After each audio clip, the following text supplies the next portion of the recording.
આવી ગયો બેટા? કેમ બેટા તારે આટલું મોડું થાય છે હમણાં?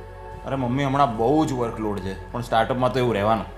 પણ સાંભળ, 7મી તારીખે આવા કોઈ બહાના નહીં ચાલે હો. અરે આપણે વોટિંગ માટે જવાનું છે. અરે મમ્મી હું એક જ માણસ છું, કેટલા પાત્રો ભજવું? ઘરમાં દીકરા અને પતિનું પાત્ર, ઓફિસમાં બોસનું પાત્ર, સાઇટ ઉપર ટેકનિકલ એક્સપર્ટનું પાત્ર, અને હવે એમાં વોટિંગ શૂટિંગ કરીને મારા આદર્શ નાગરિકે બનવાનું.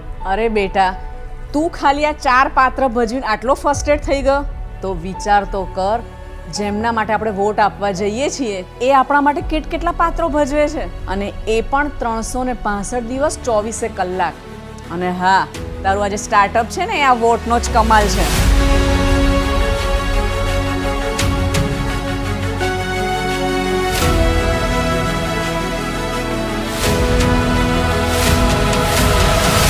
તો આવો 1 કલાક એમના માટે કાઢીએ જેમણે આપણા માટે કેટલા પાત્રો ભજવતા દાયકાઓ કાઢી નાખ્યા. ફરી એકવાર મોદી સરકાર. કમળનું બટન દબાવો, ભાજપને જીતાડો.